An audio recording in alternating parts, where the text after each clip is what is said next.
respected teachers, and my dear audience. I'm Dr. Afroza Ahmed here. I welcome you all to my today's case presentation on the topic of hypokalemia in heart failure with preserved ejection fraction. As a cardiologist, hypokalemia and hypokalemic ECG changes are our part and parcel of our day-to-day life. So let's see what is our case saying.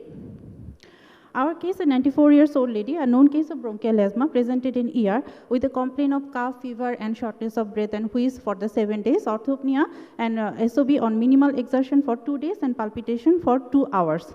As she is a known case of bronchial asthma, she was using regular inhalers and frequent nebulization at home, and she has a previous history of hospitalization with COVID pneumonia 1 year back.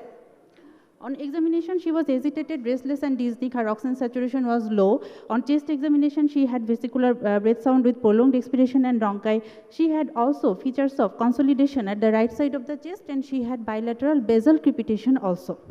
Her pulse was 140 beats per minute regular, blood pressure was normal, and there was no murmur, and other systemic examination revealed no abnormality. At this point, the ECG was taken in the emergency department. The ECG here is showing that it is in sinus rhythm, but the ST segment, there is a widespread ST segment depression in about all over the leads. The T waves are flat, and there is prominent E waves we are seeing, and there is QT prolongation or QU prolongation.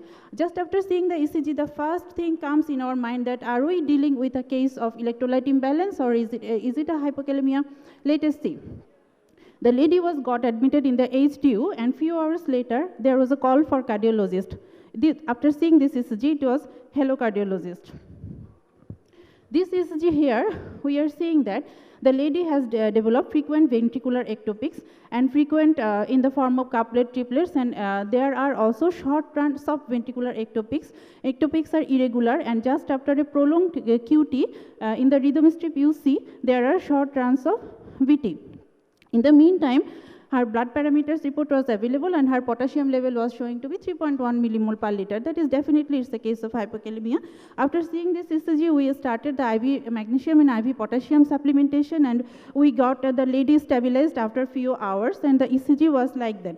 Potassium level came to normal 3.7, and the ECG was quite developed, quite better than before the ectopics disappeared. The QT prolongation was not there.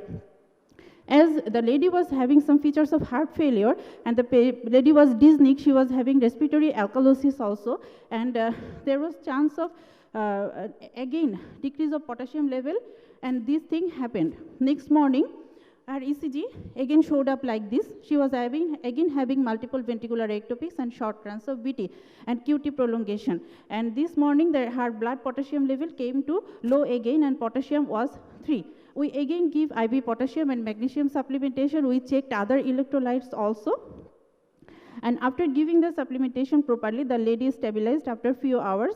And for next 2 days, her ECG was not much disturbing, and the ECG was quite maintaining normal. Though the QT, you see, the QT here was still prolonged, though the potassium level was within the normal limit, that is the 3.8 millimole per liter, but the QT prolongation was persisting, and it was a suspicion that the lady again may develop hypokalemia and hypokalemia-related ECG changes, and the suspicion came true in the next day. The lady again developed palpitation. Her potassium level was again low. It was 3 millimole per liter, and she was showing in her ECG atrial fibrillation with fast ventricular rate. So IV potassium supplementation was started again. She was given bolus IV amiodarone, and she returned to sinus rhythm. In the meantime, echocardiography was done. There was no regional wall motion abnormality. The ejection fraction was normal. Her NT-proBNP level, which was initially raised, that is the 5,000 at almost, and it came down to 2,000, and her symptom improved, and she completed antibiotic regimen and returned to cabin. On the day of discharge, her ECG was like that. All the ectopics disappeared. There was no QT prolongation. The ECG was quite in the sinus rhythm, and we could discharge the patient happily at home with normal blood parameters also. So here are some ECG changes in hypokalemia and what are the common arrhythmias associated with hypokalemia. As I have shown in my case already, there may be widespread ST depression, there may be T wave flattening or inverted T wave, there may be appearance of the U wave and the prolonged QT.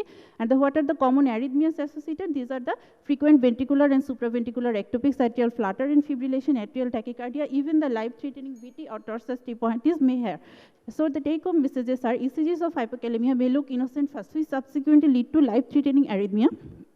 Patient with older age having multiple medications like diuretics, salbutamol, etc. are in risk of hypokalemia. Simple steps like potassium correction can save life, and potassium level should try to be maintained at least 4 millimole per liter in these patients, and magnesium deficiency should also be addressed and corrected.